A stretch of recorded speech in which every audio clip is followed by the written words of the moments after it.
All right. We are live.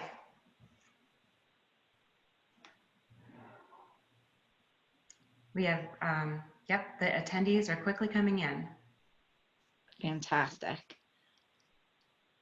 Welcome everyone, as everyone's logging in. Welcome today, April 1st. We have near 200 registrars. So thank you very much. We have another 5 minutes before we go live.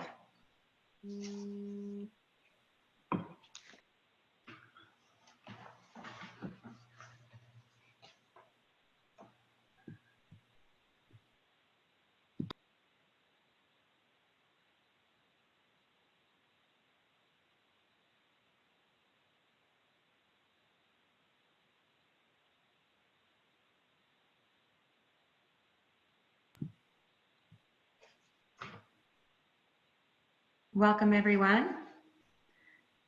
We are pleased that you're joining us today.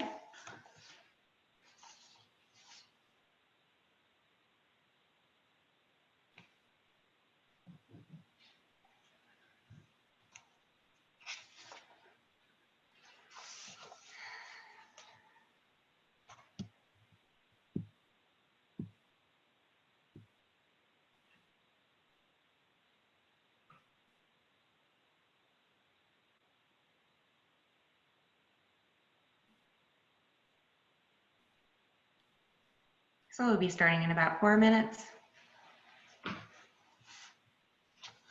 Happy April Fool's Day.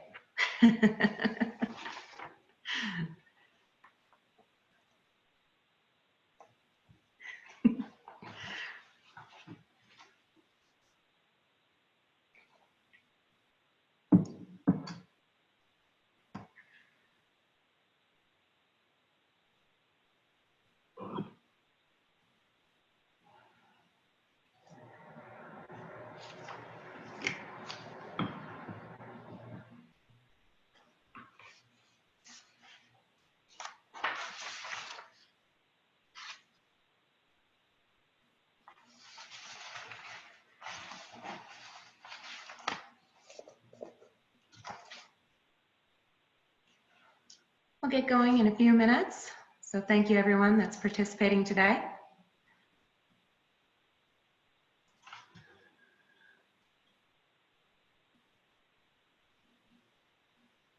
And just so you know, for today's session, we'll only see our panelists on video. So we will not have everybody on the screen. So.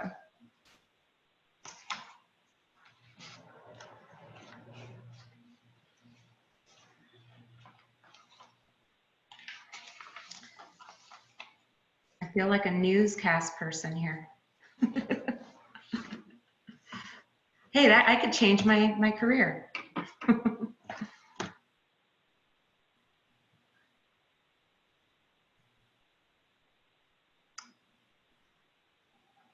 So it looks like we have about a good 62 people on the call today thus far.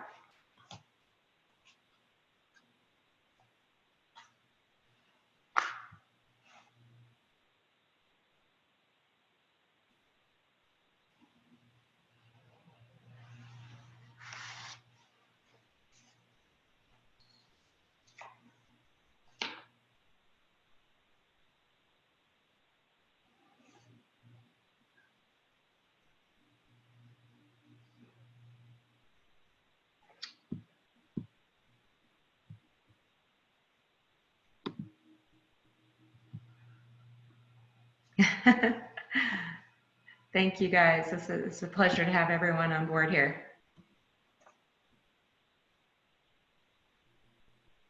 Thank you for joining.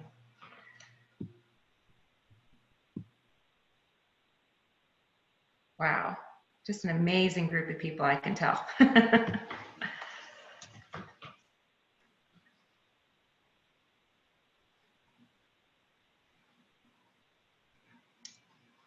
All right.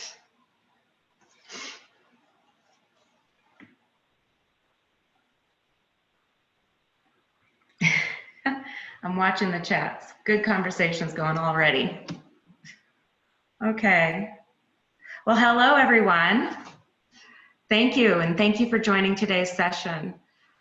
My name is Shar Miller, and I will be monitoring today's session today. And today we're talking about managing people in time of crisis and what should small businesses do.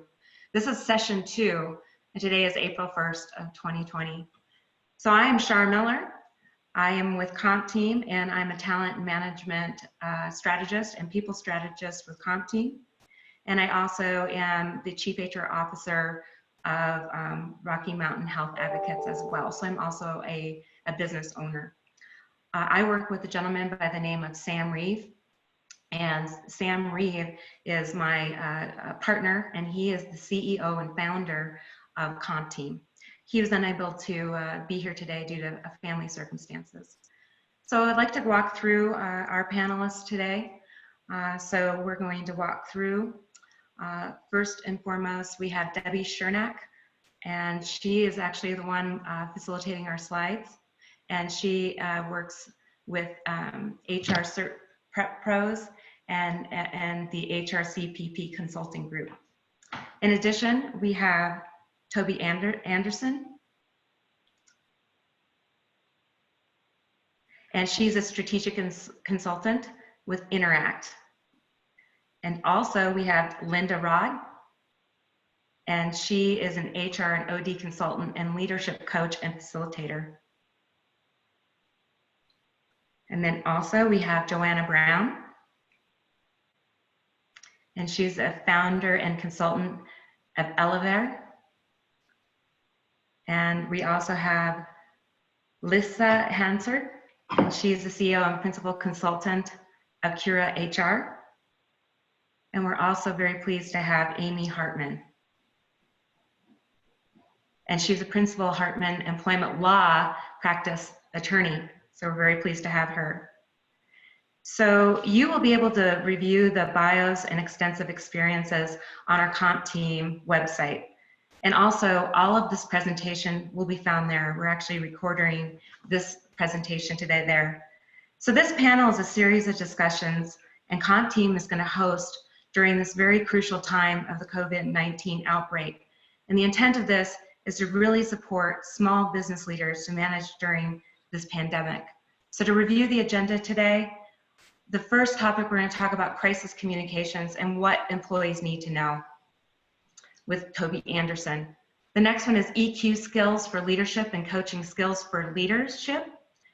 Next topic is conflict and crisis, and this is a framework for managing friction during difficult times. Then we'll talk about Family First Coronavirus Response Act, and finally we'll talk about legal updates and cutting costs and going through employment law pieces. So that is our agenda today. This amazing, talented team that you see here on our panels worked very hard to facilitate preparing for today's session. So thank you to all of our speakers, and thank you to all of our panelists. So to talk about the logistics of today's session, and before I hand over the mic, I want to talk about some housekeeping skills and that we're going to cover today in this Zoom platform. First, today our discussion will be available on demand on the live session and at the compteam.net location. We've also added some attachments to be very helpful resources to you today, including a hard copy of today's presentation. And on the website, compteam.net, you'll be able to find a link to the next free webinar, which will be next Wednesday on April 8th, and it'll be at the same time at 10 a.m. We also have another session on April 15th. So you're welcome to register to those sessions as well. I'll send a registration link, and actually my name at the bottom of the screen says Sam Reeves. I'm not Sam Reeves, but anyway, I or Sam will send you the next registration link so you can register for the next call. And also, we'd love to hear from you during today's session and presentation. So if you have any questions for our speakers, feel free to send it through the Q&A chat box at the bottom of your screens. And I will be watching the chats as they're coming through, as well as my speaker colleagues here. And we will have some discussions after approximately 12 minutes of presentation and about 3 minutes of Q&A. And we will attempt to answer as many of your questions as absolutely possible during our session today. And if we don't get to your questions during today's webinar, we'll be sure to follow up with you afterwards. We will track your questions and respond and get to you as quickly as we can. And lastly, we encourage you to share today's webinar. It's such a crucial time, and we'd like you to share this with your colleagues and others that you think would be relevant. You can use the social sharing icons. If you saw this through LinkedIn, Facebook, or Twitter, please share this with other business leaders. This is so crucial and vital to many of our colleagues. So without further ado, I'd like to kick off today and welcome you to our panel. And team, I'd like to turn the presentations over to you. Thank you. Thanks, Shar. Again, I'm Tobi Anderson. I'm a strategic consultant with Interact. We sell intranets, so internal communication platforms, and my job is helping our customers basically be successful in using these. So today I want to talk about what your employees need to know right now as far as communications are concerned. And the reason this is important is because we know that when we fail at internal communications, you actually risk causing a lack of trust, low morale, negative publicity, employee turnover, and possibly poor customer relations. So this is important. I do want to focus on 3 specific things with you today. And hopefully these takeaways are going to really help you with your employees. So for my go-to, I'm an employee engagement geek, and I love Gallup. And so if we just go back a slide there, effectively, this group does a lot of great research. And so I took a look, and they indeed have studied nearly every major crisis in the past 8 decades. And what they found is that people look for leadership for a path forward. And specifically, what they found that leaders need to provide is a sense of trust, compassion, stability, and hope. And when you do those things, it actually creates resiliency. And that resiliency is what allows our staff to rally, which is what we are going to need to as we come out of and navigate this crisis. So I'm coming from a research perspective, but I've also been facilitating conversations within our customer community around crisis comms, talking with professionals about how they are handling this internally. So that includes people, companies like Dairy Crest, Sheets, March of Dimes, the MS Society, and even Levi's. So the 3 outcomes that or focus areas I'm going to share with you today are based on my experience speaking with them. The first one is really communicating a very clear plan of action and providing regular updates. Number 2 is to ensure that employees feel prepared to do their jobs. And lastly, we want to address employee well-being. And doing these 3 things will help build resiliency. So let's dive into these in detail.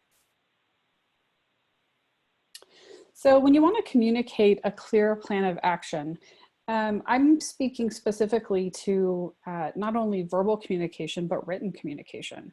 And then we need to provide regular updates because things are changing. So when it comes to that written aspect, having a single source of truth, one place to document the latest information and updates is highly recommended. That might look like an intranet. It could be that you have a SharePoint site you can post this on. Some people have just an internal site, maybe in WordPress, or you use a tool like Yammer or Teams. Designate one spot where people can, and your staff can go for the latest up-to-date plan. Also, our leaders need to be seen and heard. And this doesn't have to be super formal.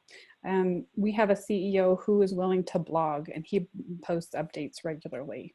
I've seen leadership teams use video, recording a video and sharing that out, or even hosting a live call and recording that to share out for employees as well. But frankly, even an email from a leader is helpful. Having them participate in employee discussions is great as well. And enable employees to share the right information to the right people when it comes to external messaging. So you could do this by sharing some specific talking points, talk with them about what's sensitive information, and also be clear about when they should defer questions.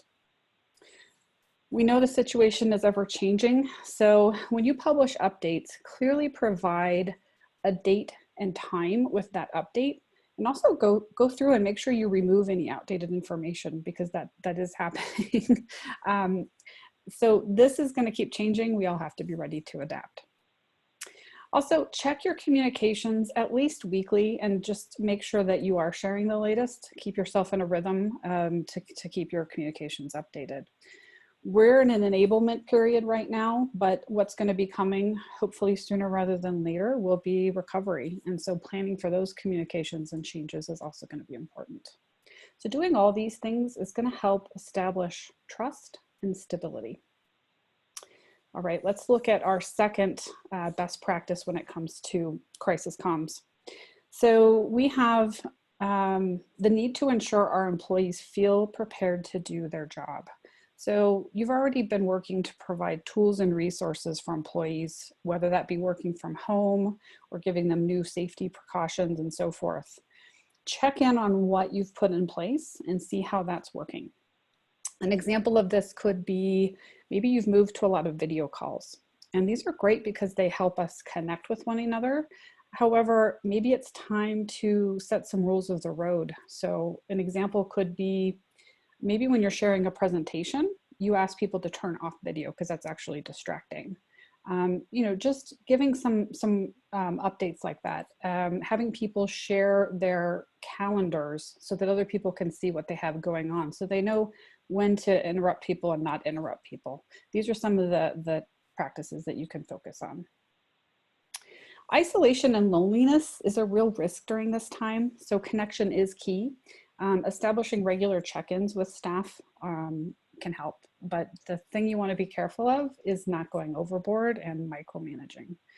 Unfortunately, when we micromanage, that can actually lead to disengagement and degrade trust. So I really recommend you look to their work output, talk about expectation setting, and look for the work to prove itself out. This is a time where we have to reinforce that flexibility is the rule of the day. Review your communications, make sure they're conveying the actual most relevant information, make sure it's readable. So I talk with customers about this concept called bite, snack, meal. When you have a message, whether it's an email or a page that you're sharing out, your title or your subject, that's your bite. Quick information that's very clear and really helps to get people's attention. The snack is a quick summary. So we know people don't read everything. So it's what information must they know, and if they read that, they're going to get your key message. And then the meal can be the remaining information, the fine details that some people will read. Also, be sure to provide a channel to support managers. So specifically, these are your employees' go-to resources. So if you can create a specific channel, whether that's your intranet, again, a Slack site, Teams, whatever your source of truth is or communication mechanism, think about something that's specific to managers and enabling them separately. Give them a safe space to share best practice and ask questions. Also, checking in with those managers specifically can be very helpful. See how your business continuity plans are working out. Are they struggling with any areas of communications or issues with employees? Doing these things are all really going to help with stability. The third takeaway is to address employee well-being. So when it comes to advising them on things like health and well-being, don't recreate the wheel. Point to the experts out there who are sharing this information. That could be the CDC, it could be the World Health Organization, state authorities. Just make sure that you're clear about, here's the resources that people should be looking to. Review your policies and procedures. Make sure that you're documenting any adjustments, any changes, whether they're temporary or permanent. And I recommend really checking in with staff on those changes. So for instance, I know in our intranet, we can do what's called a mandatory read, where people can say, yes, I've seen this. But you could use an online form and ask people to note that they've seen the information, or simply have them send you an email to confirm that they've seen the changes. In your communications, really think about whether you're addressing, the burning questions that your employees have. So think about who they are. Do they fit into a unique group? Are they field workers that have a different need than an office worker? Are they a manager specifically? What do they need to know? One way to find out is just to ask them. So consider an open Q&A, or it could be that you have specific feedback mechanisms that are ongoing, an online survey, or pulse surveys are something that we found really useful and a lot of our customers are using. That could be checking in on a couple of quick key questions. So tying into our 3 points here, you could ask, do they feel informed? Do they feel prepared to do their job? And do they feel the organization cares about their well-being? Checking in on those things in a pulse quick way on a monthly basis could really give you an idea of how things are going. So doing these things really is where compassion and hope can all be reinforced. All right, so I know I've hit on a couple of 3 quick key points: communicating a clear plan, providing those updates, ensuring employees feel prepared to do their job, and addressing employee well-being. If we can do these things, it can help our employees become resilient and help us all to rally through this. Happy to take any questions. Excellent job, Tobi. That's so crucial during this period. In your view, I don't see any other questions from our attendees, but in your view, communication, the change to go to technology and working remotely, have you just seen a lot of leaders challenged with adapting to this new way of communicating and having to change their practices? So for example, having a management meeting every week, or how we do one-on-ones, how have you seen those types of changes during this crucial time? Yeah, what I've seen, it's interesting. I work with a lot of customers who are just launching an intranet, and the thing that I'm hearing from the existing customers is, oh my gosh, I'm so glad we already had this one place because we can use it to communicate and to set those rhythms, right? So here's our regular check-ins, also to get feedback. And then the customers who are just launching, yeah, it's more of a switch, and they're trying to manage that, where to go for what communication. There's so many different tools out there. That's why we really reinforce, just pick one source of truth. Yep. I think getting that feedback is key, because I've seen people put in place a daily check-in, maybe 2 a day, and then they find it's too much. So keep evolving, keep changing that. I did see a question come through. Is there too much communication? Yes. Yeah. I think it's what I call noisiness. So really thinking about stepping back, and again, thinking about your employees. What are all the sources of communication they're getting? Maybe you don't need to give them a daily update. Maybe they just need one concise weekly update with the key points and knowing what's new. Good points. In fact, I call it like coffee talks, or water cooler talks. Yes. And it doesn't, I've been doing this with my team. I've been talking to one of my team members way too long, so I have to respect that she has family time, and maybe we could just talk for 5 to 10 minutes. So absolutely, the open conversation is really valuable.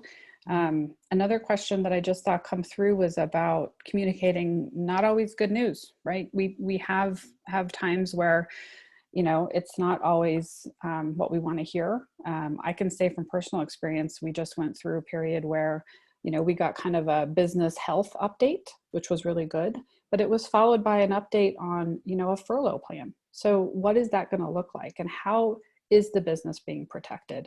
My advice is to be straightforward, to have that compassion and, understanding, and emphasize how the business is working on its health, right? Because we all know that if we can't sustain the company, we don't have any jobs for anybody. yeah. So I think just being straightforward, but having compassion and understanding your audience are key approaches. Yes. Speaking with authenticity and transparency during this time is so important. So absolutely. You did a great job. Thank you so much, Tobi. Very enlightening section. So now we're going to move to our next speaker, Linda Rod. with Envision, talking about Envision, leadership consulting, and EQ and coaching skills. So looking forward to your section, Linda. Thank you. Yeah, thank you. So I just want to say, Tobi, I really love how you talked about connection and building trust, especially during this time. And so I'm Linda Rod. I'm with Envision Leadership Consulting, and I do HR consulting as well as OD consulting, as well as leadership and team coaching. So really want to jump in today and give you a few skills related to emotional intelligence and your leadership coaching that you can do during this time. Actually, using some of these skills can be the difference between really being resilient and being a leader in what you do for your employees as well as your family. So let's go ahead and set the stage. We want to increase our emotional intelligence skills, develop some coaching practices through two different ways. One of them is to really be mindful of our levels of listening and our ability to ask questions. So we're going to go there and we're going to really talk about this in a way that during this time, how can you utilize these skills? Right now, you know, there's so much stress, both in our community as well as throughout the business world. And so you as a leader can really demonstrate your EQ or emotional intelligence and your coaching skills. And first, let's take a quick look at emotional intelligence and what that really is. Emotional intelligence is that ability to be aware of yourself and your emotions, as well as to manage your own emotions.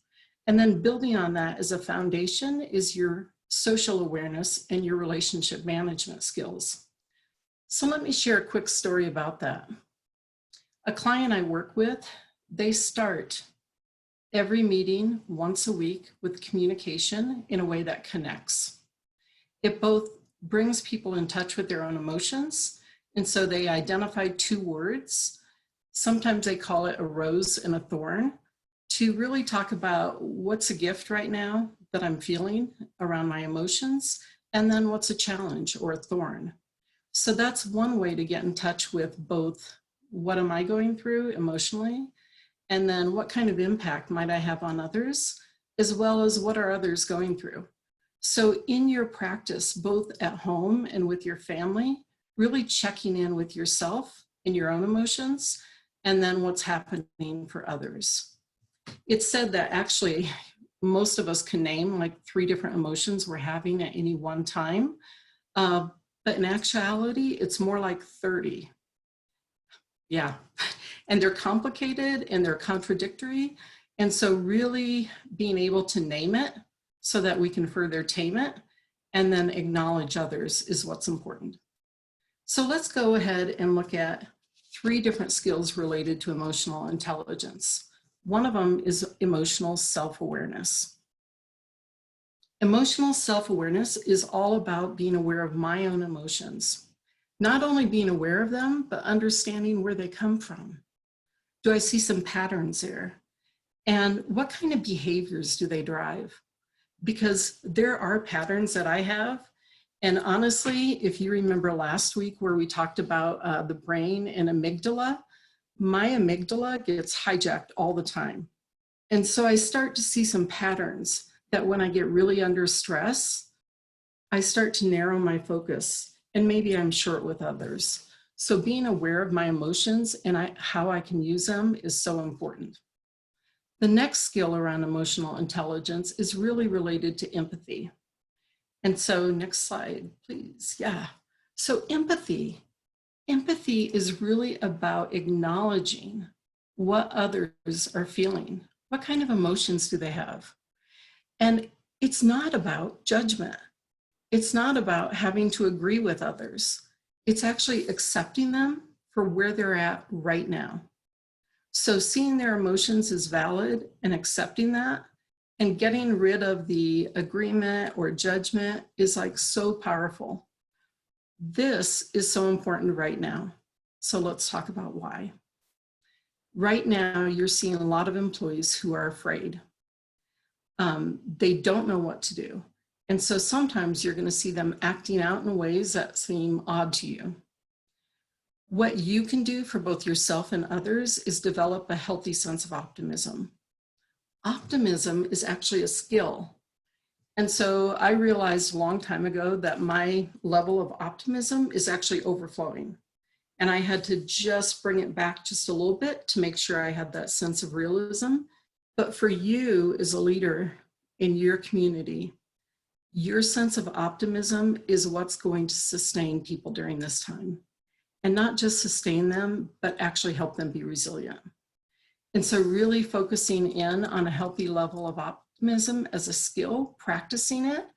And one way I've seen this done, actually a couple different ways, is sharing with others what you're grateful for, what it is you're hoping for, and maybe even what's a gift that comes out of this whole situation that we're in right now. Both in terms of your work, your employees, and your families, you as a leader need to demonstrate that sense of optimism. So optimism is a skill in EQ that can help you as you're really trying to navigate this set of waters that are unknown to us. And so those three skills in emotional intelligence are so important to us today. So let's talk about what can I do to actually develop my EQ skills and my coaching skills. There are three different levels of listening that we talk about. Level one is all around internal listening. It's around focusing on myself. And honestly, just to be real, I do this all the time. I might be on a call, and what I'm really thinking about is the person who's ringing the doorbell, or maybe my daughter who wants to go for a walk, or maybe it's a shopping list that I need to make. But what I'm not doing is I'm not listening to the other person. And so internal listening is fine, it's okay, but we just want to be intentional when we use it. Level two listening is really what I call reflective listening. It's demonstrable in that I'm actually leaning in. I'm focusing on you, the other person, and I'm listening to both what's happening for you and the emotions that you have. And so level two listening is a really focused listening. Level three listening is global listening. This is where even as a facilitator, you might be honing in on a person and what they're saying, but you're also aware of what's happening around you. And so that's a global listening. Being really intentional with the types or levels of listening is so important.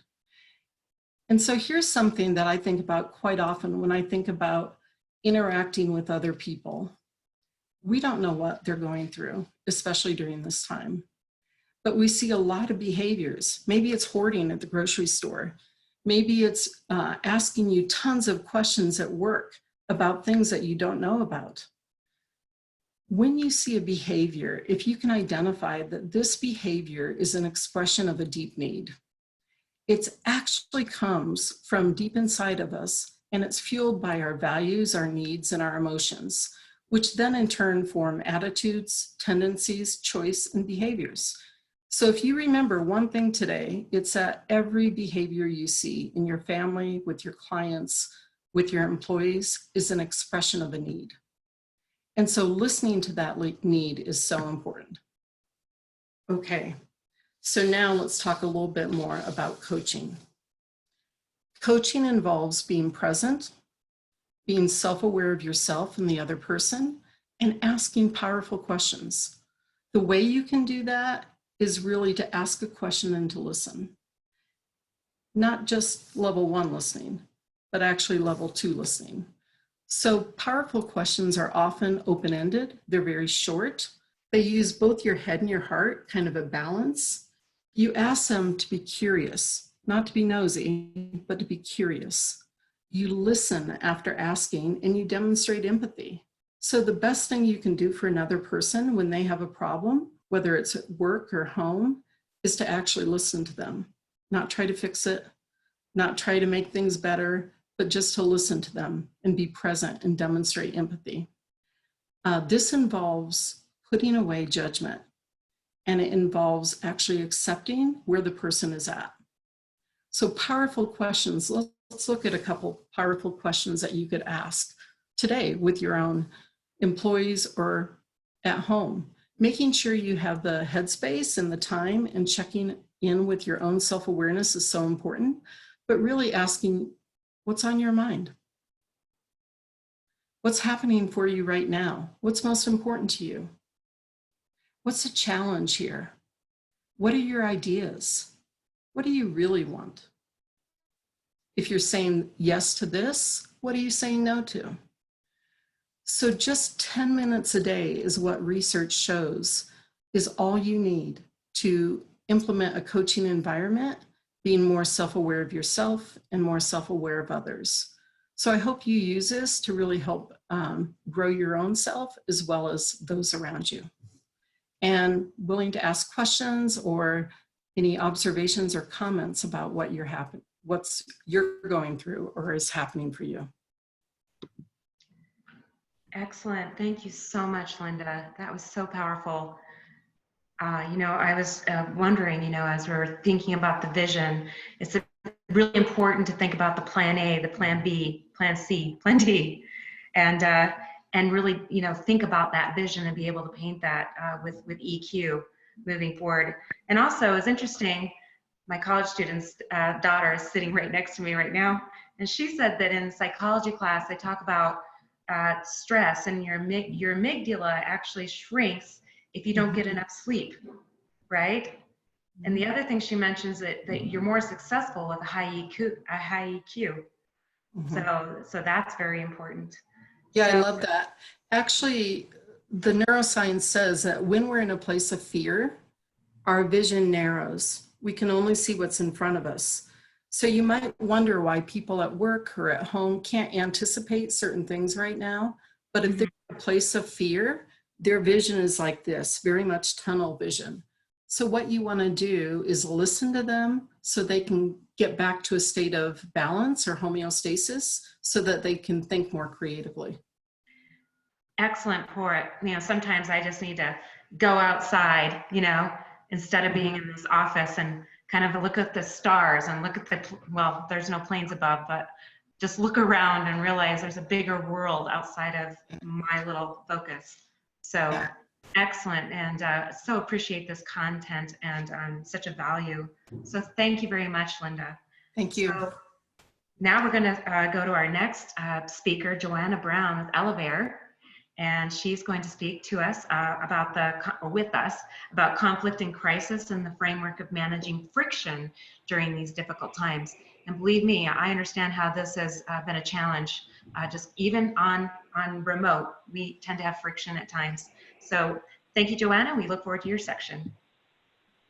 Thank you, Shar. I really appreciate being here. And as she mentioned, I actually have a consulting practice called Elevare where I help my small to mid-sized clients with a myriad of different things, mostly relating to people and process strategies, helping executives, managers, and employees all through the chain of command to grow and experience better scenarios in their workplace. So today I wanted to just share a little bit with you about when conflict arises during crisis, and I want to give you a framework for managing the friction that does sometimes crop up in difficult times.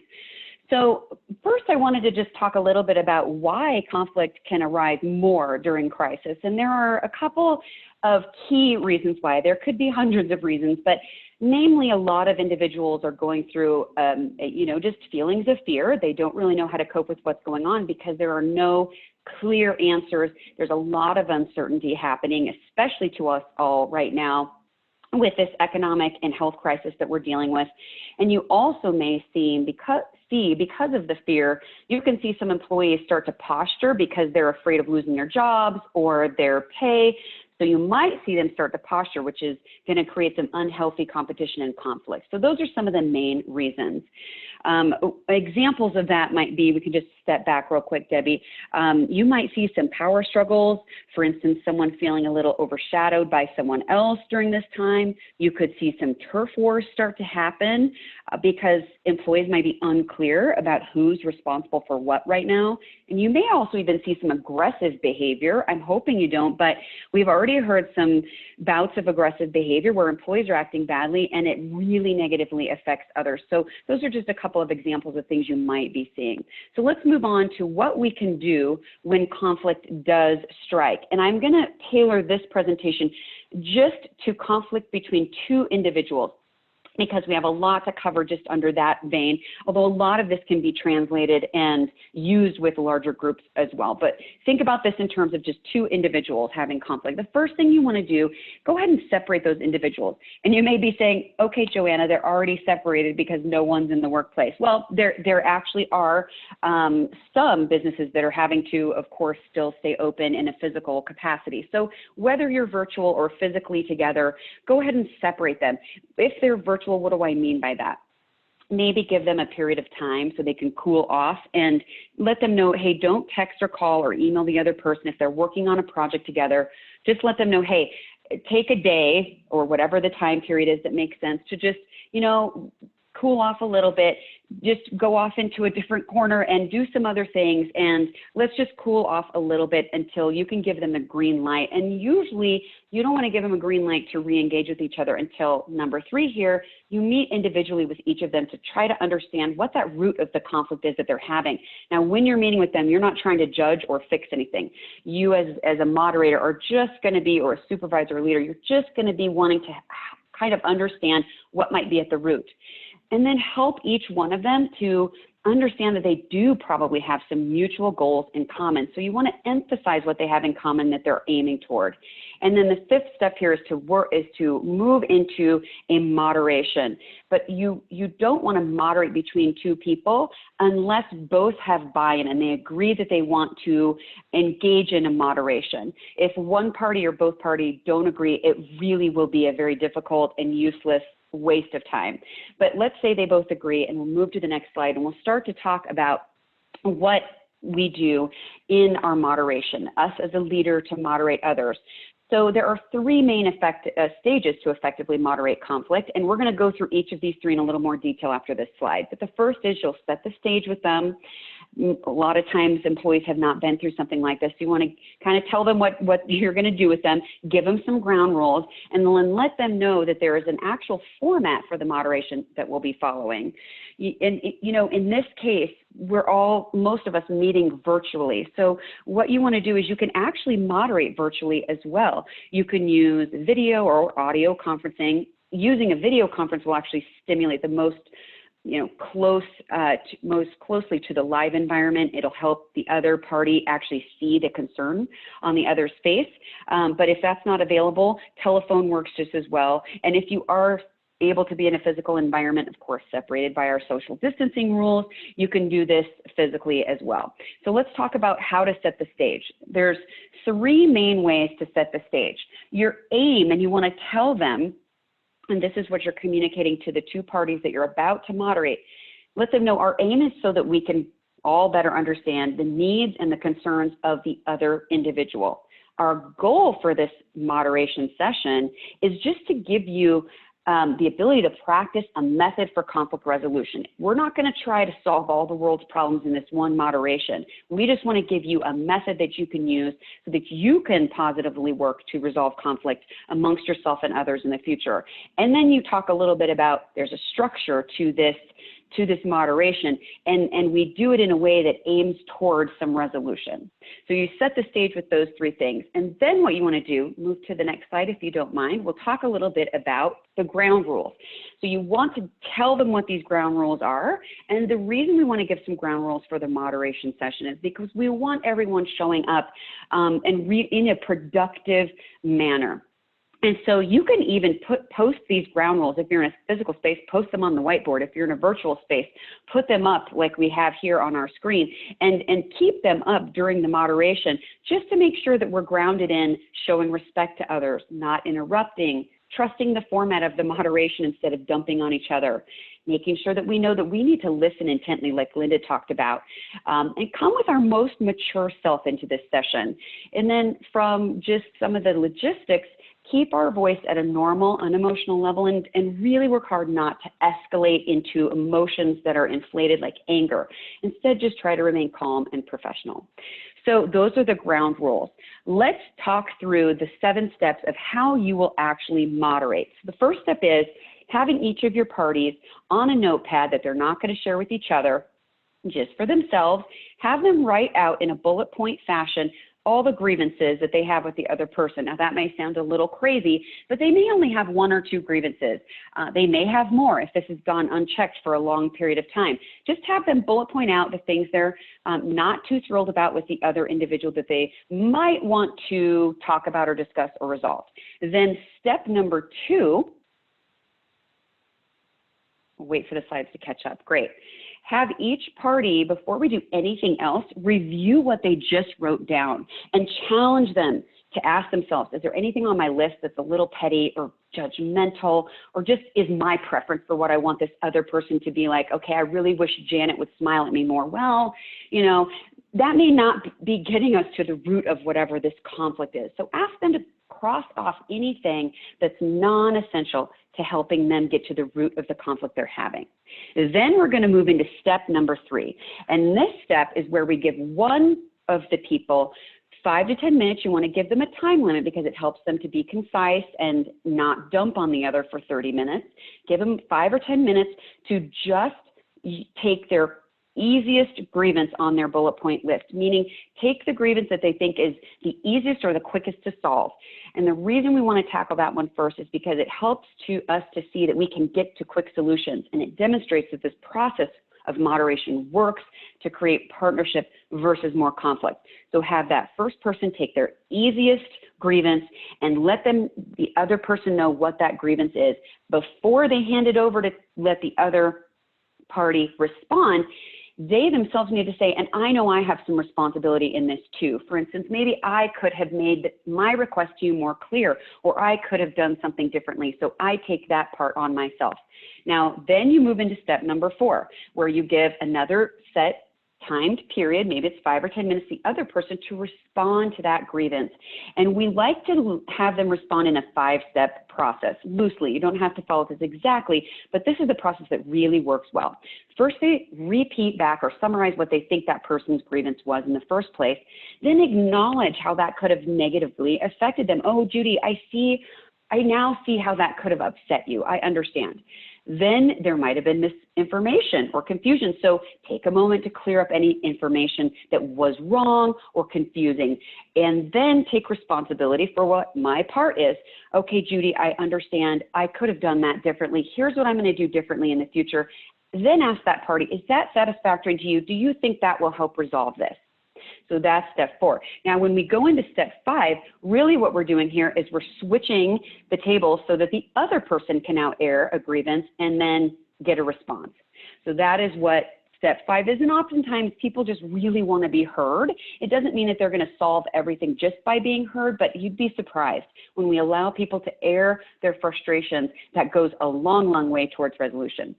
So step number 6 is really where we get down to the nitty-gritty, and we give each of those 2 people a couple of minutes to write down their commitments for what they said they're going to change or do differently, and write down any deadlines for any specific follow-up, because there could be something that requires immediate or follow-up in the next week or month or what have you.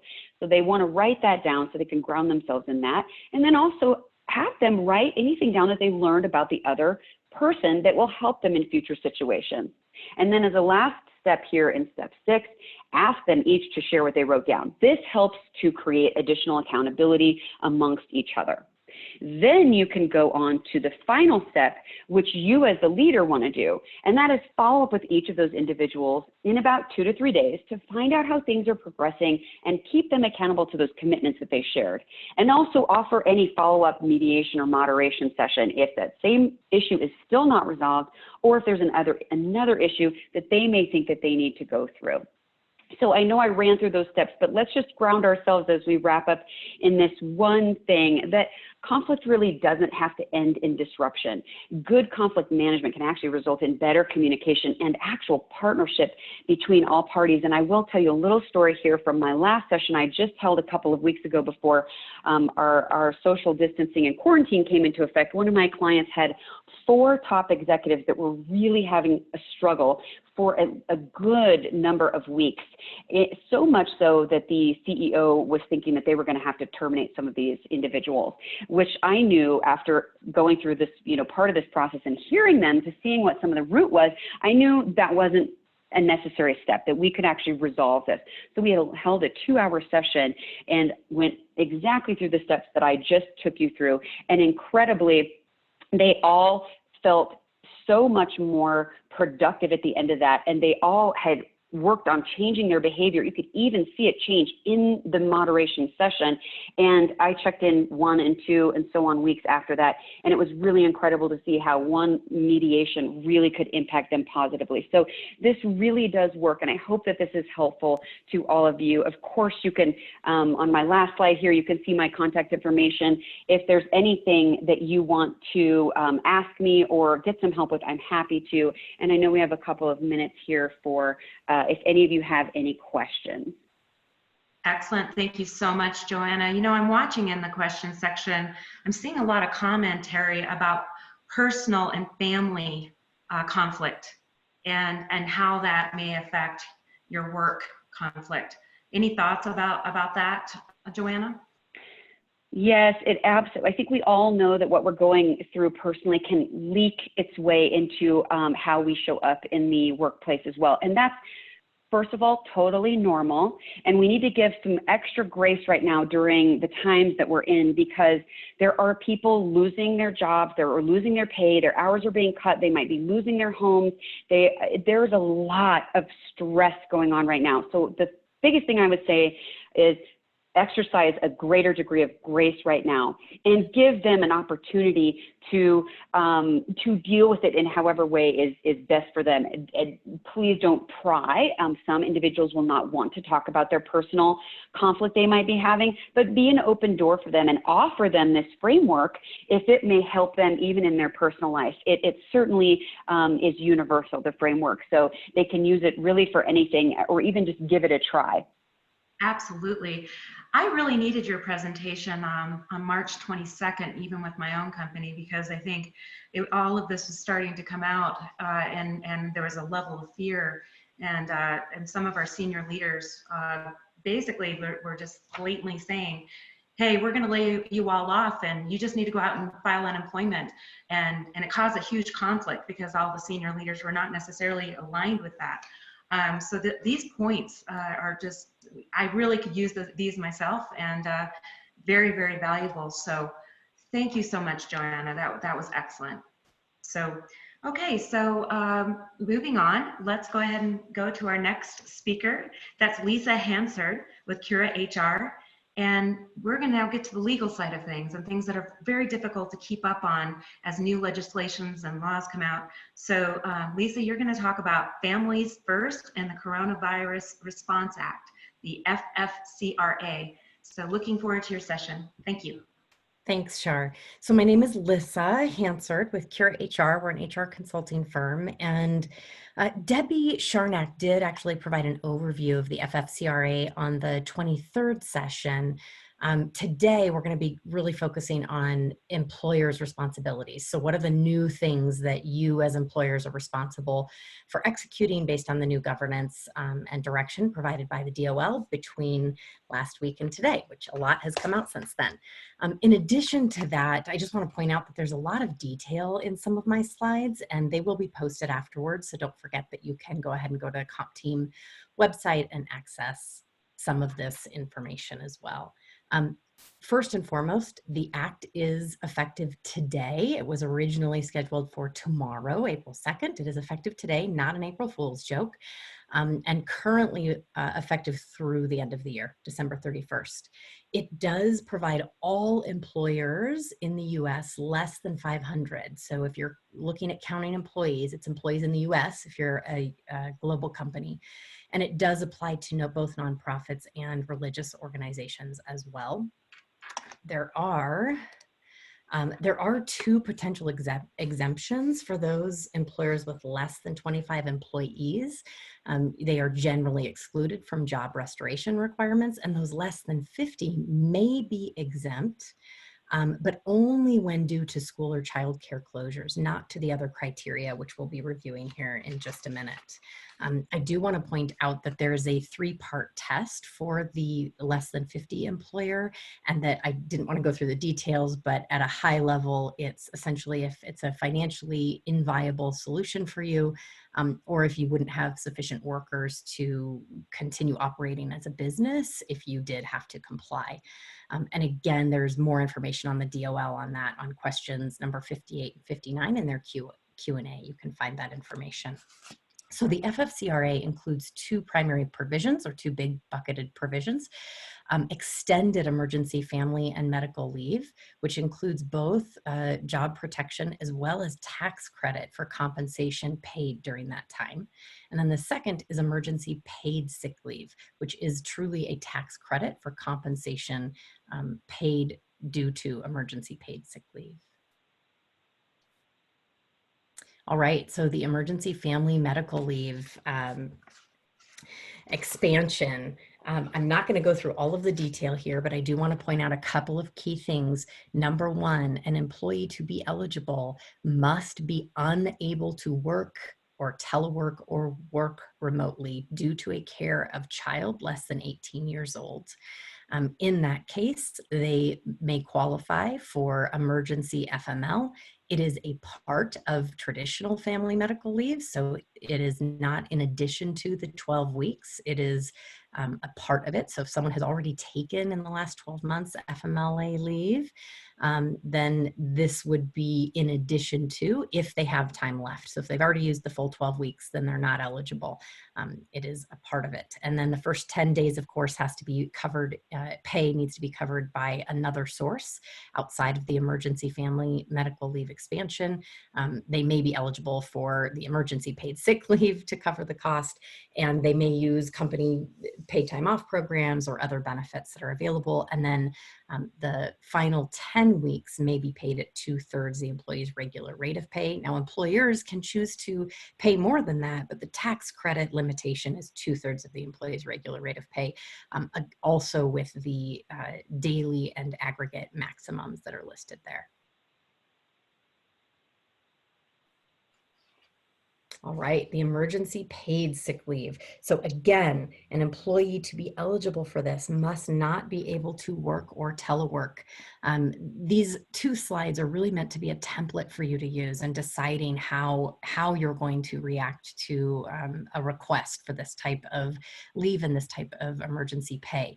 So there are 2 columns here. Column 1 has items 1, 2, 3 reasons, and column 2 has 4, 5, and 6 reasons. They have different distinct payment outcomes and tax credits. Again, an employer can pay more than what is listed here, but the 100% of an employee's regular rate of pay and 2/3 is the maximum tax credit, again with those daily and aggregate caps. Those aggregate caps are distinct, so they are both from the emergency FML as well as the paid sick leave. They are distinct caps. And employers, it's important to note that employers cannot deny someone if they are, if they can certify that they meet these criteria here. So let me give you an example. If you know that an employee is eligible because you're more than 5 or less than 500 employees and the employee can work or cannot work from home, you've made that determination, and you go through the process of saying, oh, they've presented us with proof that their school is closed, then we're going to go ahead and pay them 2/3 of their regular rate of pay, up to a total of 80 hours for full-time employees.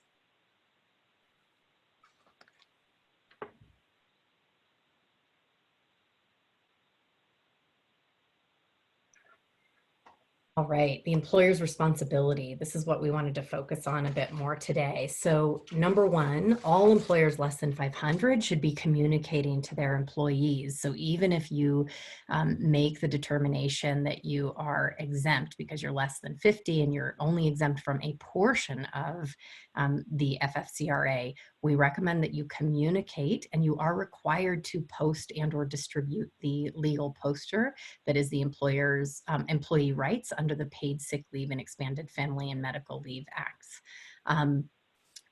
it's, 2020. We anticipate that you are all distributing these things electronically. If you do have a physical space, definitely post it. You should do that today if you have not already.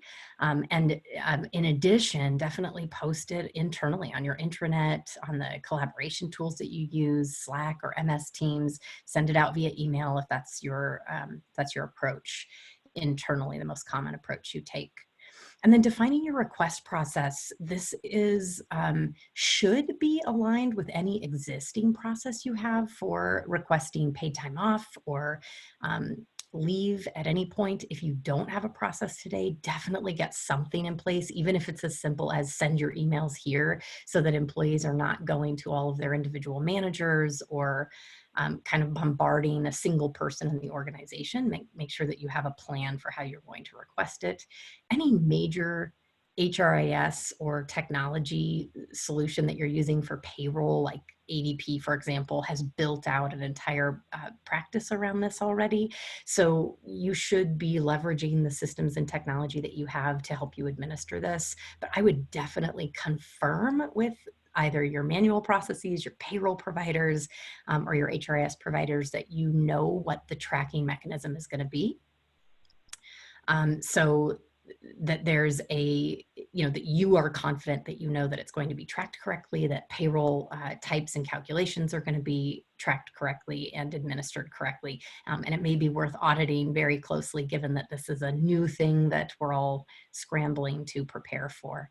And then finally, make sure that you're planning for reporting and accounting records. So keep records of everything, document calculations, document decisions, and keep records of all certifications, just like you would with any other leave request or paid time off request. Now, employers, the DOL has provided additional guidance, but it is still quite vague given the circumstances. So employers are responsible to certify validation of records. So recommend highly that you approach consistently. Now, it's easy for school being closed or childcare being closed. Typically, an employee will have an email or a website posting or a letter even from their government or school saying that everything's shut down.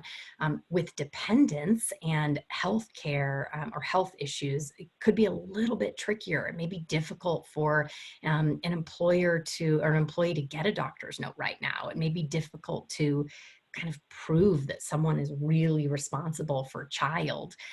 You could just say, well, I know that this person has kids because they're in the background at the video conference all the time.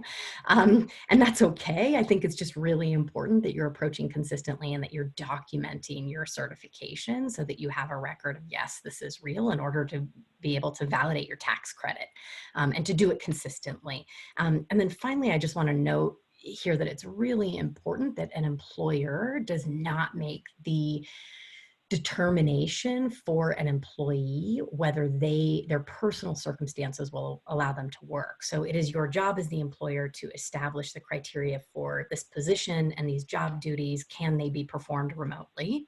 But once you've said yes, it would not be appropriate for an employer to say, well, I know this person has 8 kids or 8 dogs at home and they're barking in the background all the time, so they can't possibly work from home. That's the decision that an employee is going to need to make. So please be sensitive to that and really aware of that. Finally, the tax credit. So as I mentioned earlier, you absolutely can pay more and provide larger benefits than what the tax credit provides, but you're only eligible for the tax credit. You must have records in order to receive the tax credit. So document both your certification process, the certification documentation, as well as and reasons that you certified, as well as records of payment, which would hopefully be in your payroll system, but also calculations. Make sure all of that is documented and tracked for you. And then also want to note that you as an employer are not actually entitled to a tax credit if the paid sick leave is not verified. So if you aren't kind of certifying and verifying, you may not get the tax credit. So just be really aware of that. The IRS is expected to update their forms and instructions related to FFCRA this month in April, but it has not been done yet. If you go to the next slide, we'll see that there are several website links here. Again, this will be posted on the site for you, but these are links that are available to you to reference both the IRS updates, the Department of Labor updates, which they're updating regularly. The posters and information and fact sheets are all out there in both English and Spanish already and available to you.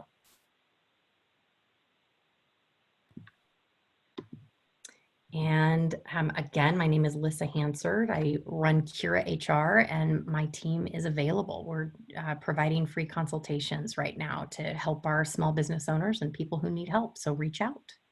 And can I answer any questions? I have not been following the Q&A or the chat as we've been going. So well, thank you, Lyssa. I will go through and take a look. We have some meaty questions coming up right now. of course we do. And Amy may have to jump in to help, but I think I can answer the basics. So how about I read off the question?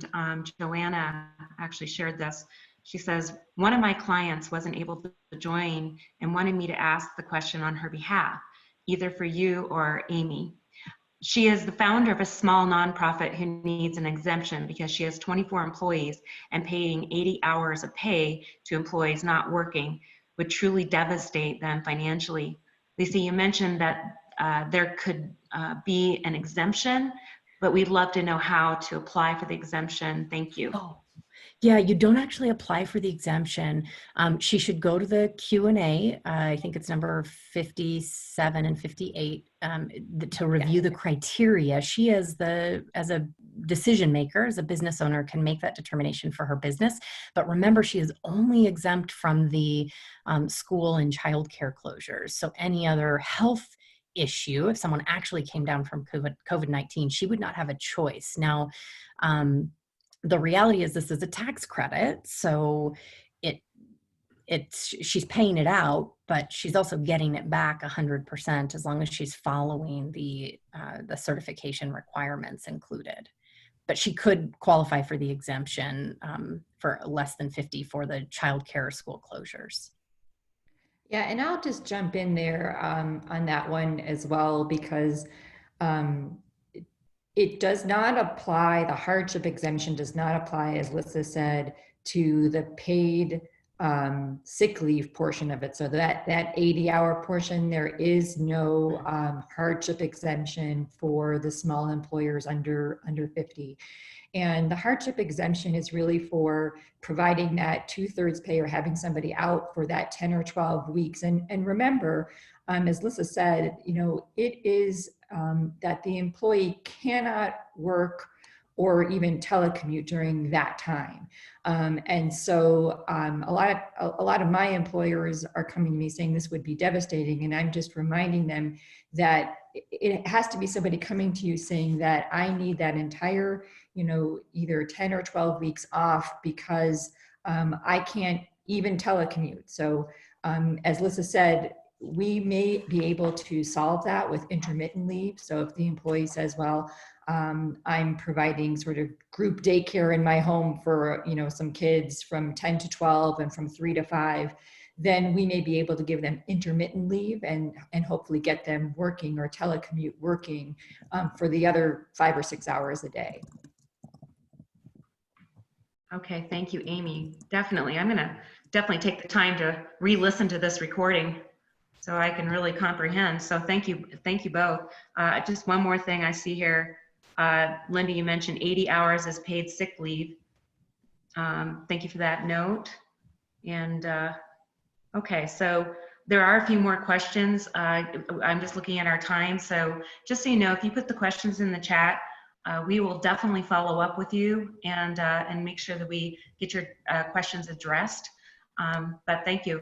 So we're now going to move to our next speaker at this point, and that is Amy Hartman. So you're up already, and you're going to be talking about employment law, the legal update, and things to consider for terminations, layoffs, and furloughs. I am. So thank you for hanging in there. I know we're at 11 o'clock, and I'm going to try and go through things rather quickly, I want to make sure that I get to both the more traditional aspects of cutting costs and reducing our burn rate, and also try and get to the ins and outs of the CARES Act, which is changing very rapidly. We got some new guidance this morning. So what we're first going to do is basically talk about two things: employment issues related to implementing cost-saving measures, and also the corresponding relief available under the new CARES Act. So the first thing that I want to turn to is some different ways to reduce our burn rate. The first thing that we want to do is we want to try and focus on not terminating employees. And the reason that we want to do that is because if we do wind up doing a reduction in force or terminating employees and not bringing them back, we're not going to be able to take advantage of either the loan provisions or some of the tax credits that are available under that CARES Act. So the first thing that we want to do is, can we look at ways to reduce our costs without actually terminating employees? The first way that we might be able to do that is modifying, reducing, or eliminating some benefits and programs that we offer to current employees. So remember that almost all of our benefits are optional. We have to provide minimum wage, we have to provide exempt employees with certain salary requirements, but even things like your going forward accrued vacation. You may want to think about eliminating a vacation accrual or temporarily suspending that. You may want to proactively, prospectively change how much you're paying into insurance premiums. You may want to consider any other perks that are provided to employees, whether we're reimbursing for, health gyms and memberships and things like that. So anything that we can do to try and reduce the cash going out the door. For most of us, that's not going to be enough. And so that we're going to need to go to some salary cuts. So if we go to the next slide, what we're going to look at is potentially cutting salaries. And the first thing that we want to think about when we are cutting salaries, furloughing employees, doing other things, is we want to consider whether or not we want to designate our exempt employees as non-exempt employees, so reclassifying those individuals. And the reason that that comes up is both in terms of reducing salaries, mandatory shutdowns, furloughs, and even working from home. And I'm going to go through that in each of the slides as we move along. So reducing salaries, so assuming that sort of cutting benefits or sort of prospectively changing the benefits or the vacation that we're offering to employees is not going to be enough. And I think in the current times, probably those measures are not going to be enough to get us to the cost savings that we need. One thing that we're getting a lot of questions about is reducing salaries. And one of the benefits of reducing salaries is that it demonstrates a shared sacrifice from the management team on down. If we cut salaries across the board, it looks like we're sort of all in this together. A couple of things that we want to keep in mind. Again, we want to make sure that this is a salary reduction. It's a cut, not a salary deferral. Why do I say that? It's really important that you don't accrue the difference between an employee or your payroll as to what it would have been and what you reduce it to on your books. If you have that accrued liability, or if you communicate to employees that we're deferring your salary, there is a good possibility that if you wind up terminating them or if they resign, they're going to ask for that wages. They're going to say, well, that was my compensation. It was deferred. Now I want it back. We want to make sure that we clearly communicate to employees that this is a salary cut. It's indefinite. We don't know if and when your salary is going to be increased back to its old rate. For our exempt employees, we want to make sure that they don't go below the federal and state guidelines for maintaining their exempt status. Here in Colorado, that's about $39,000 a year, so $680, I think, $80 a week. If we think that we're going to cut below that, again, we might want to consider translating those people into non-exempt employees. The reason for keeping them as exempt is usually because we don't want to worry about overtime. In this time period, we a lot of times don't have hours enough for 40 hours a week. So converting them to non-exempt employees may not be an issue for us, but they will have to keep track of their hours. They'll have meal breaks, rest breaks like other non-exempt employees. And it is $684 a week to maintain the exempt status. If we're going to reduce salaries, we might want to give employees the choice of cashing out their accrued vacation or PTO to make up for the decreased wages. That's also a good way of kind of getting rid of those accrued PTO banks. We want to carefully review all of the offer letters and executive employment agreements to make sure that those salary cuts don't wind up triggering severance benefits for our executive employees. If reduced salary isn't enough, we're going to think about going to furlough issues. But before that, I want to talk about just very briefly working from home. Again, we want to reiterate those timekeeping policies, reminding that non-exempt employees in writing that our regular timekeeping policies apply with the same force as before.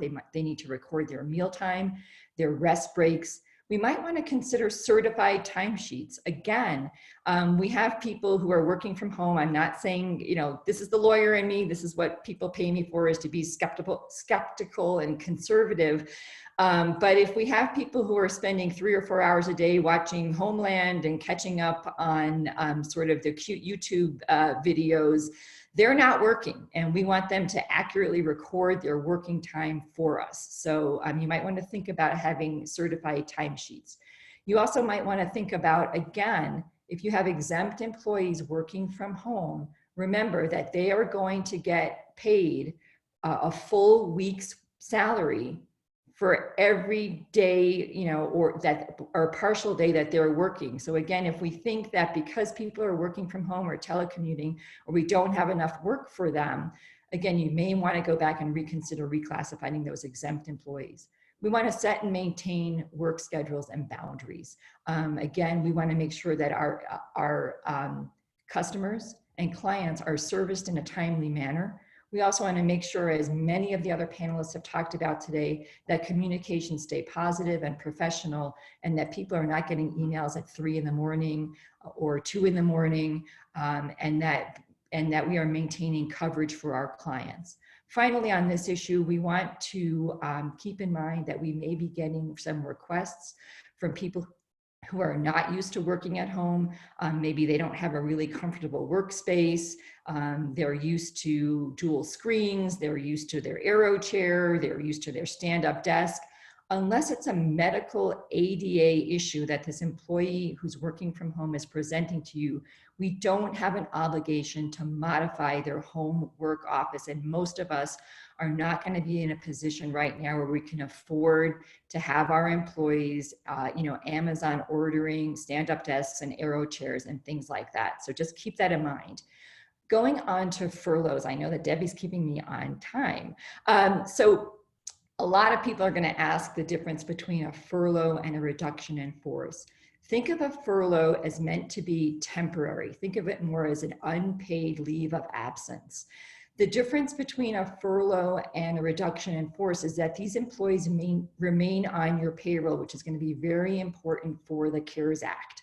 Again, if we furlough employees, exempt employees, they've got to be a full week furlough, and we've got to make sure that those exempt employees and even our hourly employees are not performing any work during a furloughed week.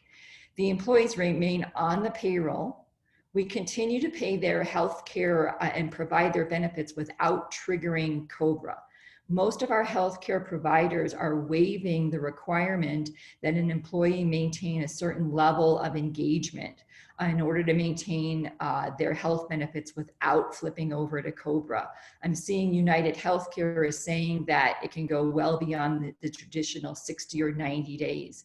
What we want to communicate to our employees is Who's going to pay for their short-term disability, long-term disability, their HSA, their FSA? Check with the carriers on that, because again, they're not going to be able to deduct that from their wages. They have no salary coming in. A lot of my clients are paying 100% of premiums during this time. You may want to ask them if they want to use up, again, accrued vacation or PTO. Provide a written notice to the employee. Furloughed and reduced hour employees are eligible for unemployment benefits.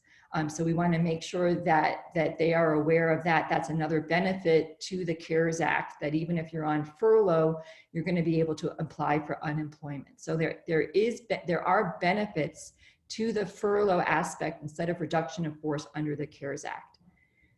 If we do wind up going with a reduction in force, this slide goes through basically the steps that we need to follow, and I'll go through this quickly. We're going to prepare a business case document on why we're doing a reduction in force. We want to prepare a spreadsheet of affected and non-affected positions. Analyze WARN issues. Again, that's not going to apply to most of our small and medium-sized employers. You have to have over 100 employees. You have to reduce more than 50 at a single site. And most employers that are doing a reduction in force right now are going to qualify under the unforeseen business circumstance for an exemption if they can't provide the full 60-day notice. You want to analyze the adverse impact issues. So again, you want to make sure that you're not discriminating in who you're choosing for a reduction in force. You want to try and provide severance. Even if it's a week to an employee, we're going to get a nice release of claims. That's really important to us. If we don't have an ERISA qualified plan, you might want to consider implementing that, because that protects us in terms of our decision-making process. You want to look at what free or low-cost assistance we can provide to employees that are being terminated, and make sure we have a good communication plan. I'm not going to spend time on the WARN Act, but we've got a nice slide here for you in case you feel that you may be implicated by WARN. And so let's go to the CARES Act slides if we could.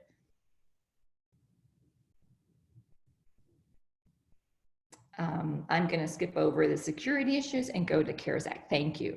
So the CARES Act, we have a number of enhanced benefits. First, we have the paid sick time and enhanced FML that Lyssa talked about at length. We also have the enhanced unemployment benefits.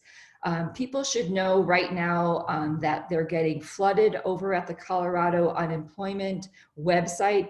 The CARES Act enhanced benefits for nonprofit employees, for self-employed, for independent contractors are not live yet. So that extra $600 a week that the government is providing on top of the state unemployment benefits, not live yet. So if you fall into one of those categories, or your employees do, they're going to have to wait in terms of that enhanced benefit. But the enhanced benefits are going to be up to $600 a week on top of your state unemployment benefits, which in Colorado, we provide about 55% of an employee's compensation. So on top, if you have the $600 on top of that, for an employee that's averaging about $50,000 or less, they're going to be made whole for the 4 months that they're getting that enhanced benefit. There's also an additional 13 weeks. Colorado provides for 26 weeks of unemployment benefits. There's going to be an additional 13 weeks on top of that. The payroll protection program is something that if you are furloughing employees, if you are doing salary cuts, you're going to want to consider whether or not you want to take out a loan under the payroll protection program. It's called a PPP loan, for which you can have up to 8 weeks of that loan, those payroll wages forgiven under certain circumstances. So how is that calculated? You can take up a loan for 2.5 times your average monthly payroll. And it's limited in terms of how much you can count, up to $100,000 for salaries.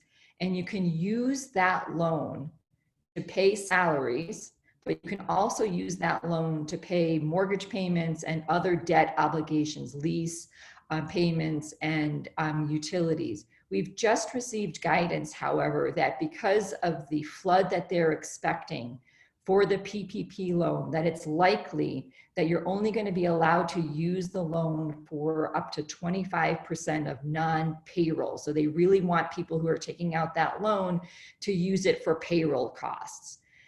The loan, if you take it out, is going to be principal and interest is going to be deferred for 6 months. And part of that loan, or perhaps 100%, depending on how much you take out, is going to be forgiven if you maintain employees on your payroll during the 8-week period for the loan, which is from basically when you get the loan in April until June 30th.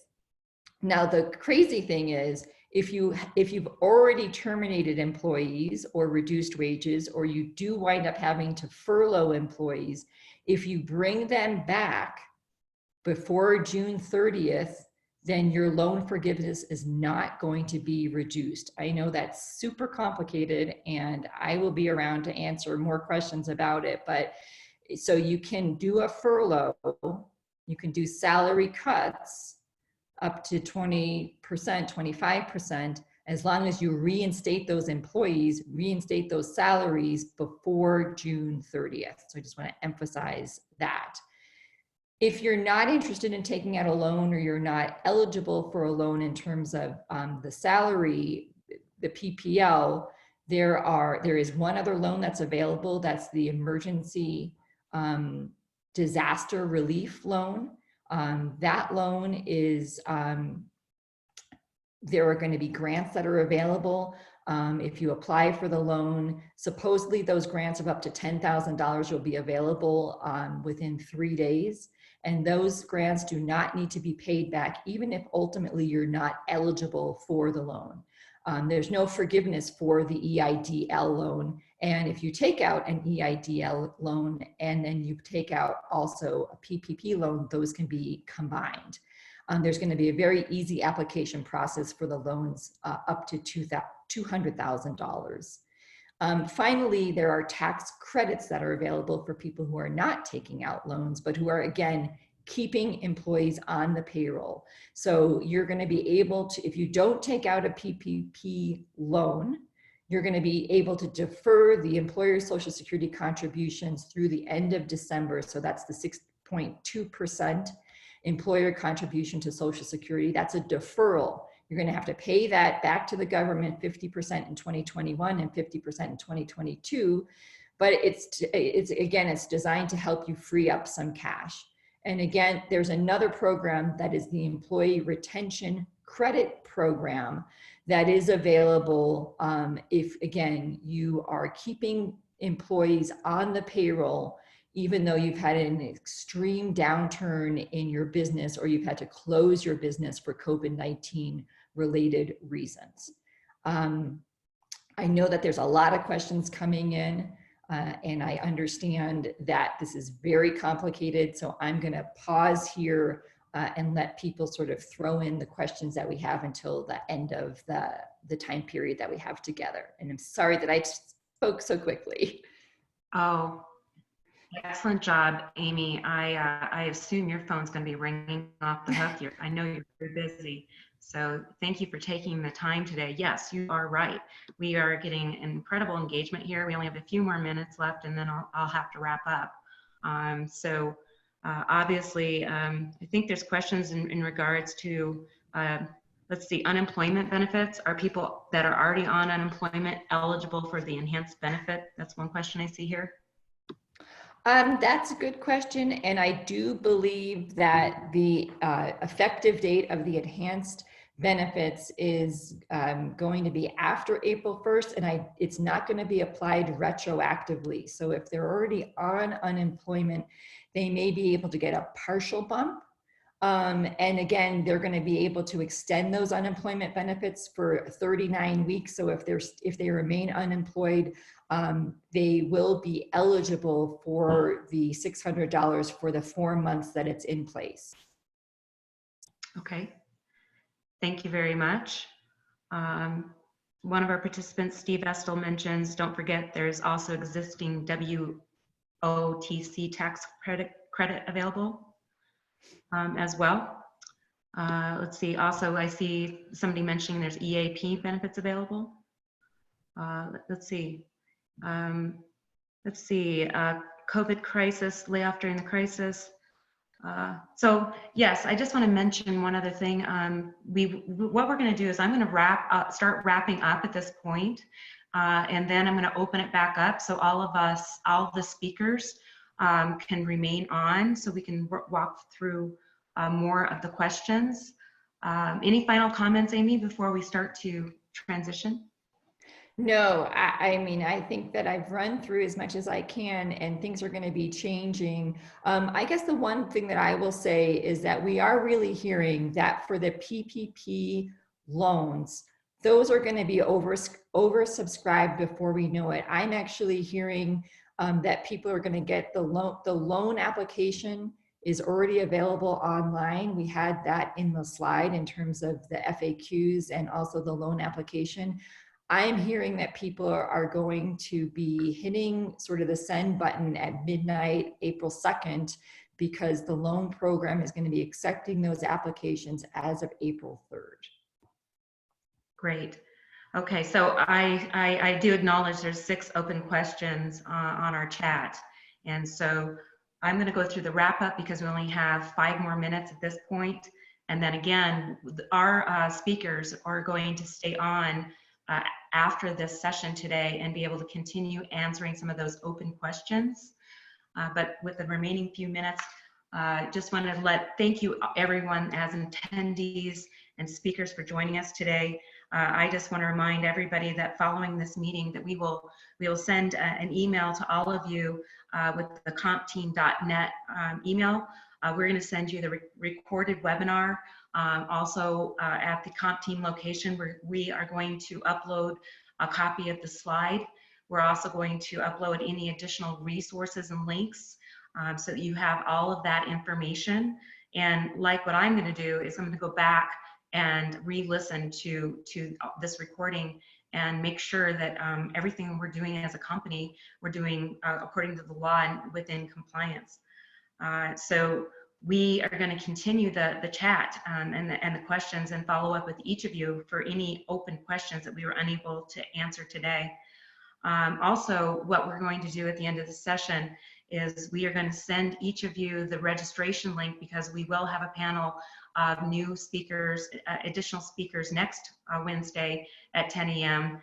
and very relevant topics. So we encourage each of you to attend that next session next Wednesday. Also, we'd love to hear from you, each of you that are attending today, about the future topics. If you have future topics, we want to know. Please let us know if you have a particular need or something that you think we should have a speaker to attend. Eventually, we'll expand this due to demand to perhaps not just HR professionals, but other, like we have Amy here as an attorney, we'll have other types of speakers for future sessions.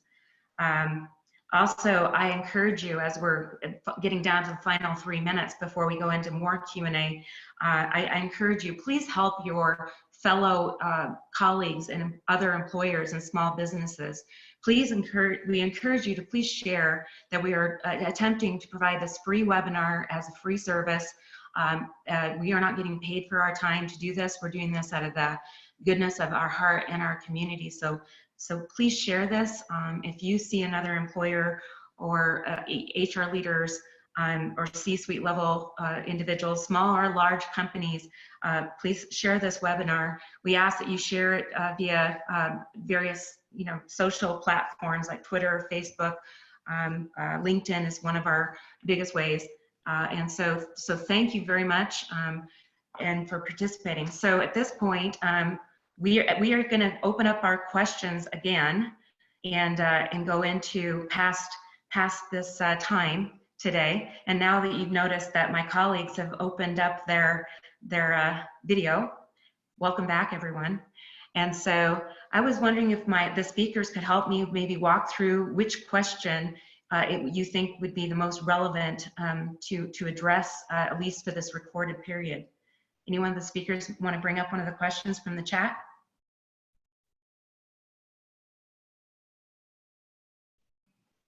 I think what's here is I'll related to start. CARES. Okay. I was going to say, I'll start with one thing that actually somebody, one of the attendees corrected me on, which I think is important, is that folks who are currently on unemployment will be able to take advantage of the CARES Act enhanced benefits. But again, I'm not sure that those are going to go back retroactively. So I promise that I will do a little bit more digging and see if I can get an answer to that. Great, thank you. Lisa, you mentioned you were going to say something? No, Melissa? Okay. All right, I thought you were going to say something there. No, most of these questions are all related now to, I think, the CARES Act. So they're really for Amy. Okay. All right, any other questions that you see that have come up that we really need to speak to as a group? Amy, are you able to see the questions that came up in the Q&A? Do you want to pop through those? I'm trying to go through them quickly. There's a lot of them. Yeah. One theme seems to be some confusion or concern about the redesignating people from exempt to non-exempt. So again, you can never go wrong with having an employee classified as non-exempt. So the baseline, the baseline under the Fair Labor Standards Act is that everybody's entitled to minimum wage and overtime, and keeping track of their hours and things like that. So even if you had a full complement of employees that were non-exempt from a labor standpoint, that would be better than having a full complement of employees that are all classified as exempt, because we start to question that. We can reclassify people as non-exempt during these time periods, and then bring them back into the exempt classification. We can't do it in a partial week, and we don't do it lightly, but we do it because, again, we want to make sure that we can bring them below the threshold if we're going to lower those wages. And we would be required, if they do work overtime, to pay them overtime with this new classification, but we can move people from an exempt to a non-exempt status. Okay. So since we're at the bottom of the webinar here, I just want to say thank you to all that have attended. We are going to close out our session today, and our group of speakers will go through all of these questions and get back to you. We do have all your registration information, and we'll get back to each of your questions. So we just want to thank all of you. Thank you, speaker team. You have been phenomenal and just an excellent resource. And thank you for chipping in and being part of this group. So valuable. So I'm going to end the session today, and be well and take care of each other. So thank you very much. Bye, everyone. Bye-bye.